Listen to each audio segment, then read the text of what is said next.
I have the time as 6:32, so I will call the work session of the mayor and council for the city of Snellville, Georgia, Monday, May 12th, 2025 to order.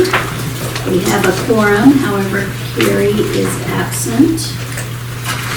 She had let us know last meeting she might not make it. Her sister graduated. She's okay though, right? Yes, her sister graduated from college, so. Tomorrow may be a rough day. Today, Good. So tonight, on the agenda,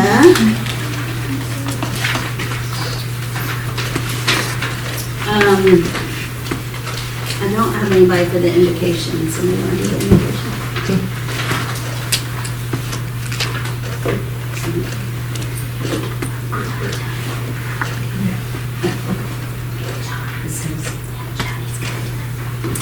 Anyone want to do the pledge? Under ceremonial matters, we're doing the puppy proclamation again. We did it last year as well. Cricket AG will be here. I think a few people from the region.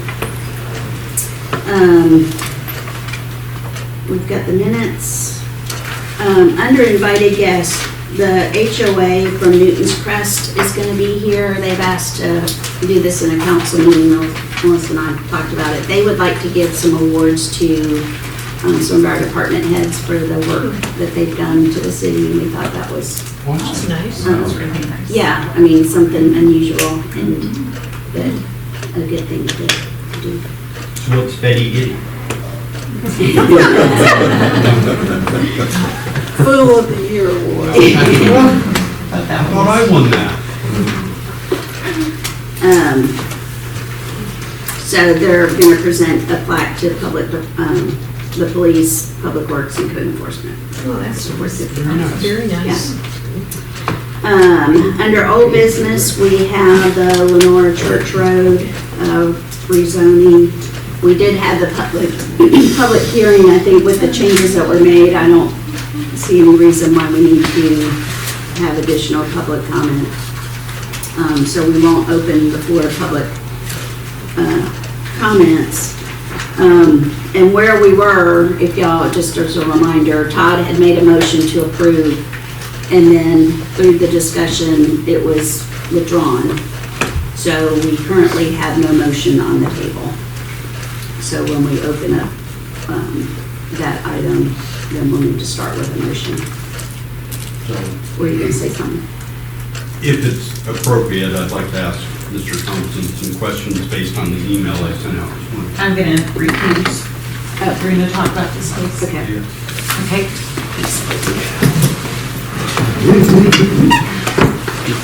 Don't let them forget about it. So do you remember the email from this morning?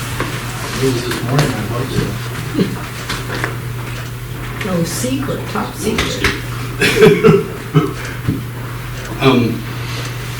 I didn't see that. No, she handed us that last meeting.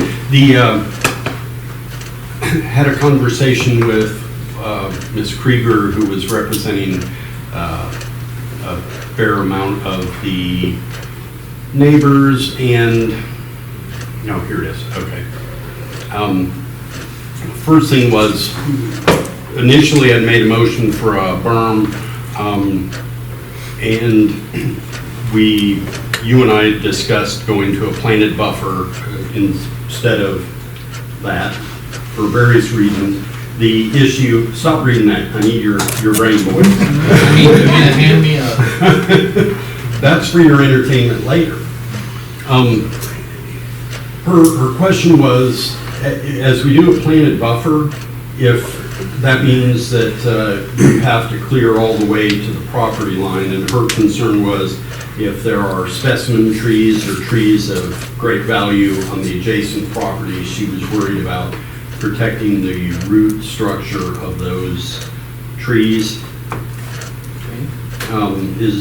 You want to do them one at a time? Yeah, so basically if there is an identification of a neighboring tree in a drip zone, you know, which is indicated by their upper foliage, then we protect those as well. If they get into the root zone, we'll try to, but most of the time, just speaking from experience on just keeping trees that are there, most of the stuff in those buffers are tall, lanky pines. Right. Yeah, I so don't- if those, we don't want those, we'll knock them out, but stuff that needs to be protected, even if it's on an adjacent property, if the roots are on that property, that's an easy Yeah, fix. okay. Yeah, they would just get some tree fencing around. Is there any verbiage that I need to include too, or just? Not specifically, it's just something Okay. that happens as a matter of an action, but if you wanted to add it in there. No, as long as you've got a It happens a mechanism. good bit, honestly. Yeah, It's okay. happened a bit. Second was, I mean, you can't damage a neighbor's trees, period. right, Period. but It's private property. Yeah. So, I mean, they can't yeah, negatively but affect. just like out here at the Grove, we had to go out fairly far. She had a question about a box culvert versus open bottom culvert. And we won't be going to the applicant to answer more questions, but if he knows, I don't really care. She just was concerned about the stream going forward, so. Yeah, I would just ask them right now, honestly. Yeah. Yeah. Something- Kind of looking at I mean, it. We've looked at both engineering options, and ultimately it's going to come down to what's approved by this. We have a lot of agencies, the city, the Army Corps of Engineers, Yeah. and the EPD and FEMA. So you And so will, we you will study- do whatever is best and site-specific that is approved by all the governing okay, got it. That's correct. Yeah, they're designed where we have to study the flow, that not just the width of the waterway, but also the flow, the volume of water that's coming through it. And we have to design the opening that we are not causing either the stream or the surrounding floodplain to rise at all. It's Right. called a no-rise certification, and that would be the process that determines the type of culvert crossing. I kind of figured that was the case, but figured I would get the questions out there since they were asked of me and they were not able to ask them at the last meeting. Expressed concerns about it being affordable and bringing down the local values and asked about requiring more brick or masonry. I expressed to her that with our water table requirements and other requirements that we have not seen that anybody has been able to build anything of substantially less. Really, you're looking even in just the market and Right. going at 350 plus for. Right, so there That's- didn't, Yeah, I don't think we're gonna come in at a bad number. No, I It's low. was- Like, it's just not, it's not doable. Right, Honestly. and- Not in this area, at least. oh, and here's Ms. Krieger now. I should have waited 5 more minutes. And on the, and I will make this a condition, with the change to the radius corners, on the northwest, southwest, inside corners, we want those to be no parking, red, curbed, so nobody can park vehicles there, or our police will be able to run them off if they do. Just because, since that's a tighter radius than we're used to, if someone were to park on that curb, it would restrict travel of particularly large vehicles, emergency vehicles, so. Yeah, I haven't seen an issue with like Okay. doing that during site planning either. Okay, and that was all I had that came up. Oh, Are we going to mention those, especially the first two, because just to clarity for the public? I'd be happy to cover it in discussion. That probably be the most appropriate way. There also, on the residences that are, I'll make it like I'm asking Jason. On the residences that are on the outside property line, if we could have those with a low-maintenance design fence on those lots, that way those property owners won't get into the planted buffer and try to use it as their dog run or whatever. And it delineates it so it's easier to know that that's the HOA property, not the individual owners. So you're talking about putting a fence, but No, I'm not talking about fencing the inside of the buffer. I'm talking about, as shown on the drawing, there's a lot line on each of those properties. Right. Basically, they'll have fenced backyards. So you're talking about a fence at the back of the property line? Not the totality, only where there are residential structures. Basically, to create a barrier between the 15-foot and the end of the property, I think is a concern, because in the past, and I've seen it recently. Where people think that 15-foot buffer. Yeah, so is then the anything buffer. that's planted there gets whacked down. It's just natural to see it in your yard and assume it's yours, and then Right. you don't like it, start whacking stuff down. I mean, it's something that we deal with, not all the time, but it happens. So there'll be the backyard, a fence, and then the planted buffer. So the planted buffer is gonna be on the other side of the fence from the homeowner. Correct. The homeowners will have lovely fenced backyards to protect their children, animals, and their ongoing I activities, just wanted to make sure. making it a selling point. So if anybody on those Ashworth Circle properties have a fence, then you're gonna have a fence, an area and a fence.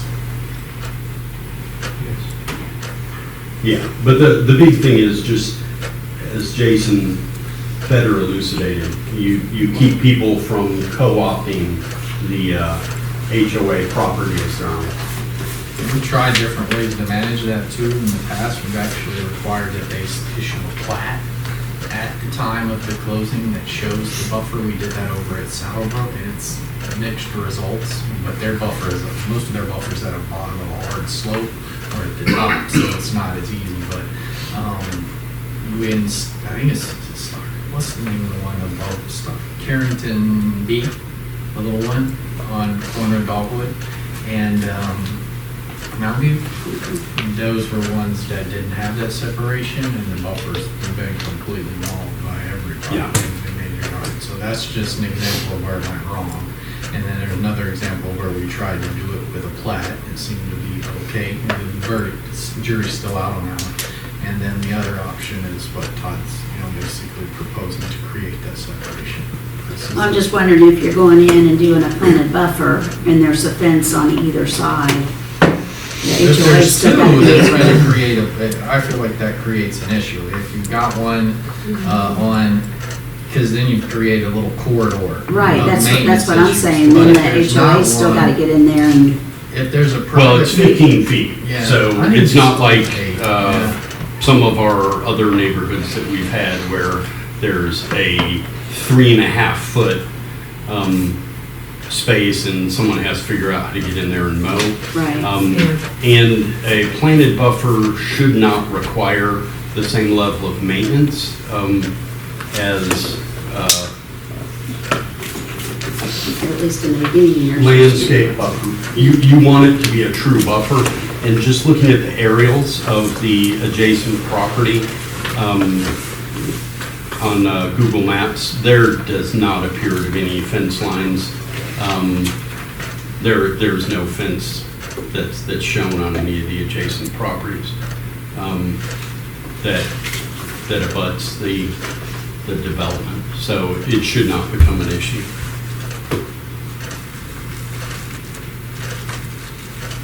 Anybody else have anything?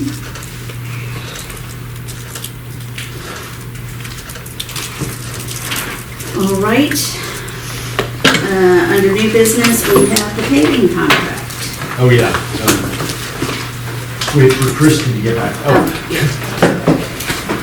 The response was, as far as the box culvert or open bottom culvert, it really depends on what EPD and what it tells them to do, because they can't build a structure that will create a damming effect upstream. So.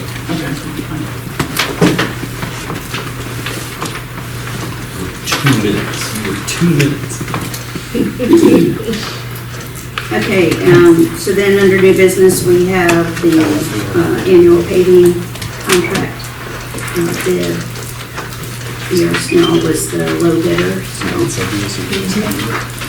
When it says on this list, add alternates, explain to me what that means.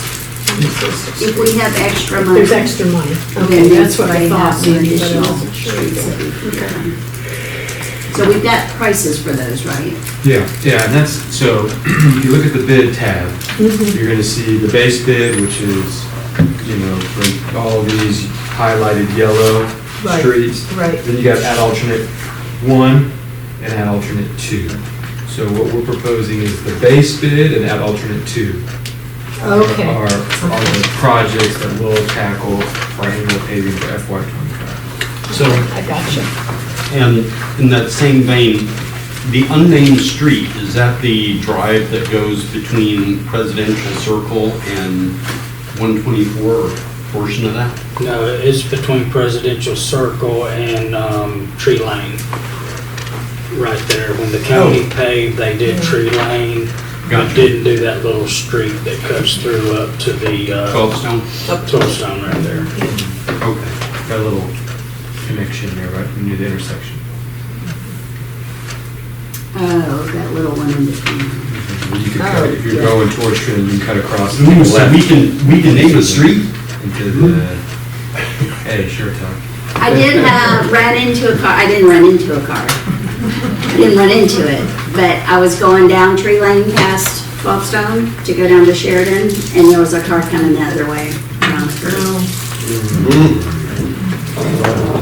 And then we'll add one more thing on the paving. So we have gotten two kind of disbursements from LMIG for this year, and we'll get it again this next year. And so that really does help make our money stretch a little more as far as our transportation SPOS dollars, which is what we use primarily for our resurfacing projects, our resurfacing projects. So some of this will be paid for from this, the second kind of allotment of LMIG dollars that we got this year, which is great. So We've been getting around, I think around 250 from that, and we're really getting double that. yeah, so almost getting $500,000 this year and last year from this year and the next year, from the state. That helps quite a bit. Gets that done. Help with getting presidential some of those in this year. Using some of that. Those are expensive streets, and they definitely need to be redone. Okay. All right, so work session, any correspondence? City attorney's report? Ongoing projects? Yes. Maybe just refer to your city project update form here. We'll run through these. So we held our punch list walk with Cricket Can. You recall last time I told you, we gave them a tenant improvement allowance of a certain amount of money to do the base building there, so the bring equipment, FF&E, actually put a slab in there, all that good stuff. And now what we're doing is finishing some punch list items on that, and then they will begin work with their individual vendors on what we'll call them the stalls. They won't be stalls in the sense that we'll be doing kiosk at a mall or whatever, but that's what we're kind of referring to that. And I think they said they have 6 folks under lease right now, and they're trying to get a few more.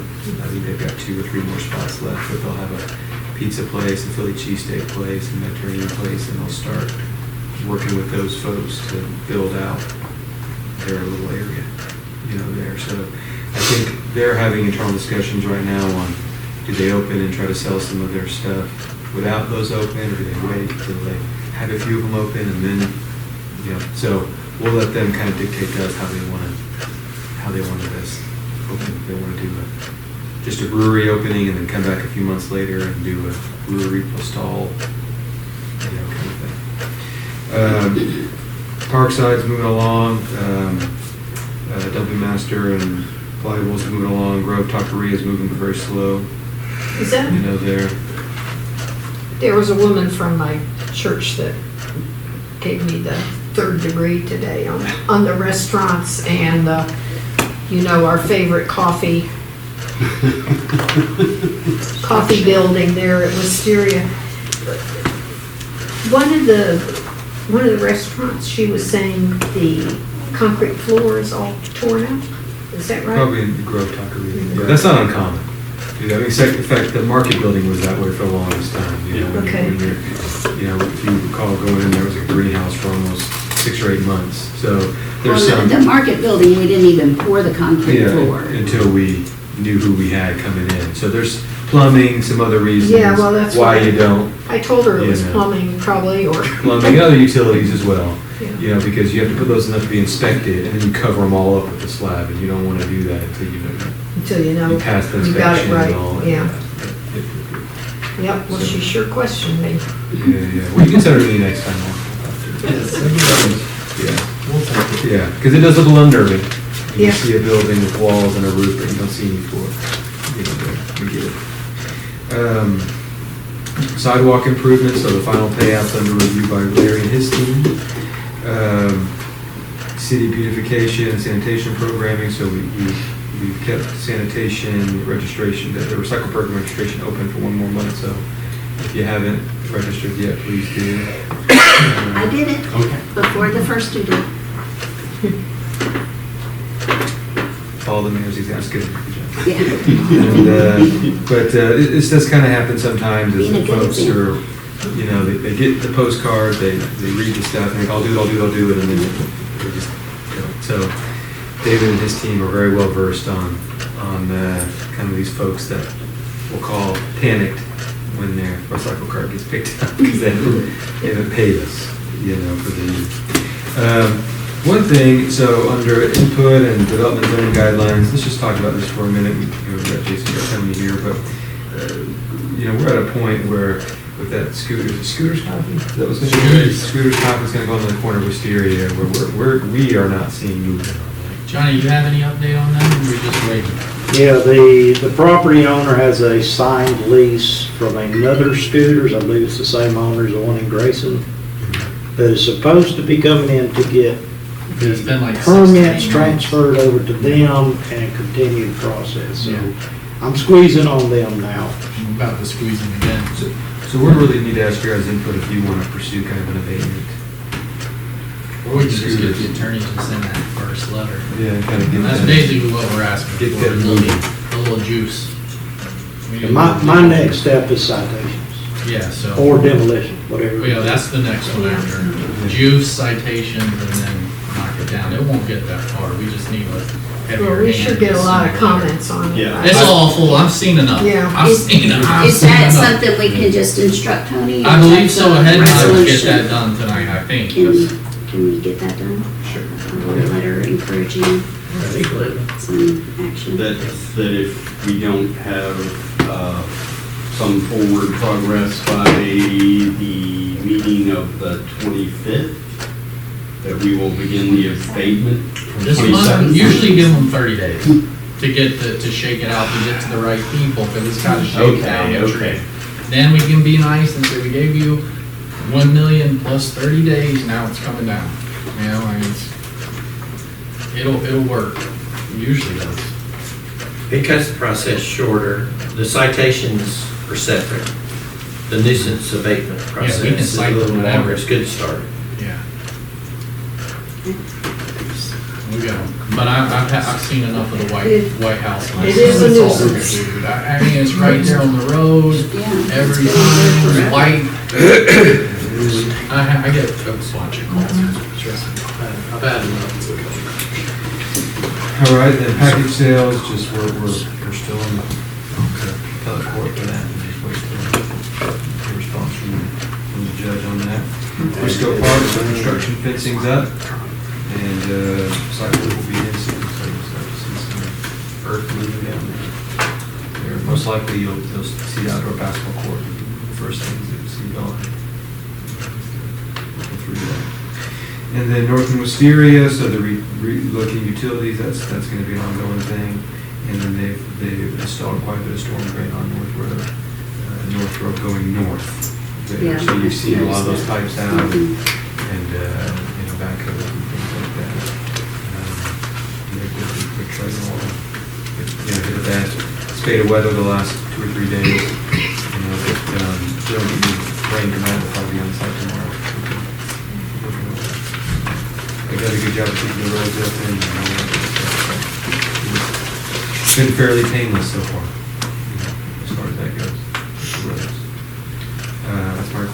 famous last words. I was about to say. All right, discussion about modular vehicle barriers. So Who wants to talk? I'll give an intro on what Chief can do. So this is a follow-up item from our retreat. You will recall we discussed modular vehicle barriers for city events that we have, as we've seen. Unfortunately, over the last several years, it's been some of the folks to drive vehicles into crowds of people. Chief's done some research on a product we included in the packet there, kind of what it looks like. Oh, I wondered, I thought those were ads that worked their way into it. Yeah, we're paying for the agendas Yeah, now. I know, I thought, what is that stuff? I have sponsors. We're not raising the millage this year, so we gotta find the money for something. We're selling ads here. Yeah, Our agenda packets. No, that's the product. Yeah, You know, okay. there, that Chief and his team done some good research on. I think Chief Lawrenceville is in the process of buying some. Some of the Gwinnett cities are taking serious looks at them. That we would buy enough to cover 10 lanes. That's right. Of traffic, which would be able to, we'd be able to get, kind of bookends on Oak Road, for stat events, and we wouldn't have to use it just for stat events. And if we're purchasing them, we could use them for anything at the Grove, even if we wanted to. I think what we would buy, it's about 180,000. In February, it's 180, I think between 180 and 185. So we would use rate speed money on that, but we really just need to know if that's something that you guys are still interested in us. How are those moved into place? So, it will have to be kind of on a flatbed. Some of the CDL would have to be able to. Does that trailer come with it? Yes, It's in the It ad? does. Yeah, it's part of the price. purchase They ship all that down to us. It's got a pretty good, it's probably about 3 or 4 months as far as getting the stuff in. So it's not gonna be right away, but we might be able to get it in before the Christmas break.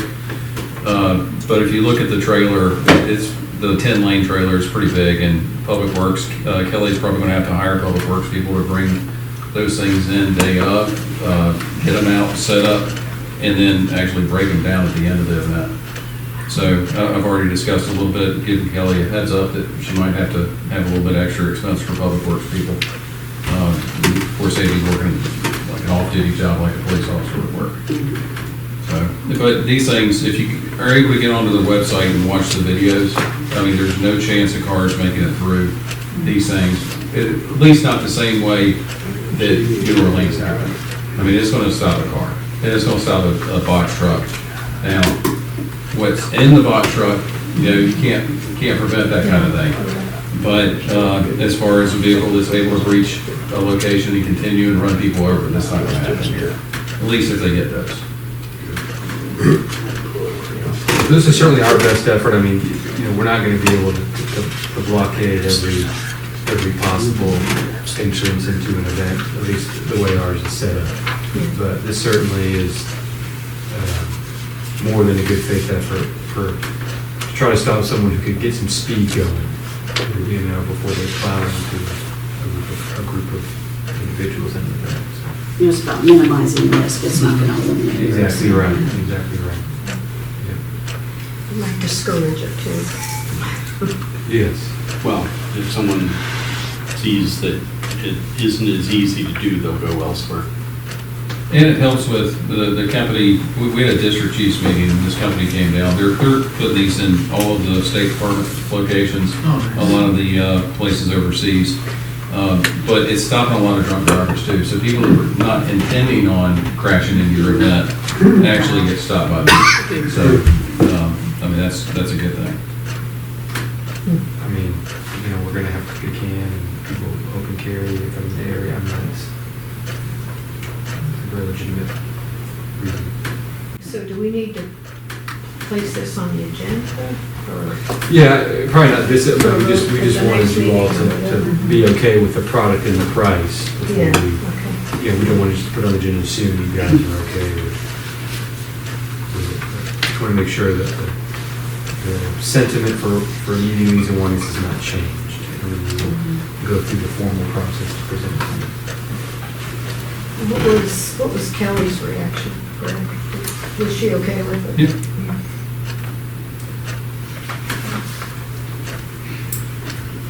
I'd say let's put it on the agenda as soon as possible. Well, it's going through Red Speed. Do we really have to do the approval, or we should because we're going to be using it at city events? I mean, if you're spending $180,000, you probably won't. Yeah. I mean, You approved it. Yeah. I mean, I have $75,000. I'm really comfortable signing off on $180,000. You guys blessing that. Okey-doke. And then we have the Highway 124 widening project. all right, well, I don't know, I've had the drawings for the proposed widening of 124 since 2022. I don't know if everybody has a copy of them. I will be happy to send them out. Gwinnett County, along with State DOT, had a public meeting. It'll be 3 weeks ago this coming Thursday, and it was at Sunrise Baptist Church down on Sugarloaf Parkway. And at the time, we were having an awards meeting, so none of us were able to attend. But the question came up at the time, why are they holding it down there when they're widening 124 from Ronald Reagan to 78, the first part? Well, it turns out Gwinnett County is funding the improvement to 124 and Sugarloaf, that intersection, the same way that the city was involved in funding the intersection of 78 and 124. They're doing the same down there. It's going to be displaced left turns. So that hearing, although it was for the whole project, was specifically pushing to let the public know about that expansion. So that's that answered the question as to why the first meeting was held down there. But in talking to some constituents and getting feedback from a number of people,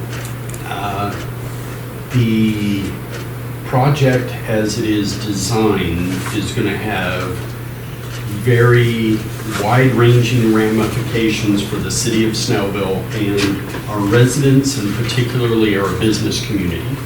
And I would like to have direct the city manager to reach out to Gwinnett DOT, State DOT, to set up a meeting of first in-house, us get together, whether it's here, there, wherever, to discuss what they're planning on doing, and then from there set up a potentially some public hearings or public informational meetings to be held here in the city, so our public can actually see what's going to go forward.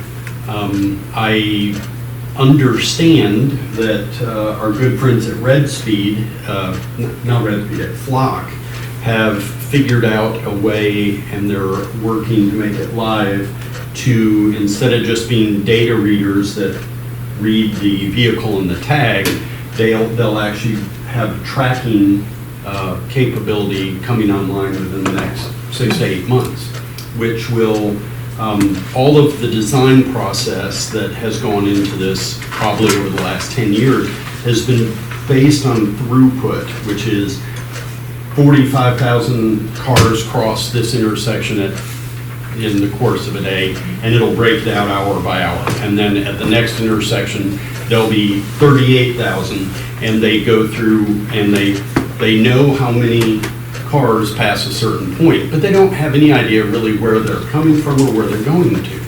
So they will have a lot more information available to them if they choose to look at it within the year, which may or may not dictate a change in that design. We are going to have to do something about the traffic. No ifs, ands, or buts about it. It's a state highway. and the state will dictate what ends up happening. I would like for us to get out in front of it, potentially look at, once we've met with the entities, maybe look at getting a transportation consultant to give us some ideas on how we can mitigate the impact to the city, our residents, and our businesses. But right now, I really just want to make sure that we get the meetings set up, meet with our partners in the county and at the state level, and make sure we know what's actually going forward. The timetable seems to have shifted from the last time I've been given information on it. It seems to have been moved up, so we definitely don't want to get caught in somebody's design. If we can possibly affect a better design, it'll be better for our constituents and our businesses. But right now, I think we just need more information. And we've also, I think, I don't know if everybody was copied, but we've also had a request again to close off Harbor Oaks to 78. I know that's, come up over the years. So that's another thing that we could consider. Maybe do some surveys in the neighborhood, or the person that emailed us agreed to be kind of the contact point with the neighborhood. So we can kind of put that in the mix too, part of the conversation. Yeah, that's somebody who I've known for over 10 years. They're a good, trustworthy person, and I think they'd be a good community liaison for the neighborhood, or between the neighborhood and the city. Okay. Anything else on that? No, I think I beat that one to death. All right, and no executive session tonight? Okay. Is there a motion to adjourn? Motion to adjourn. Yeah. There's a Early. motion. Second.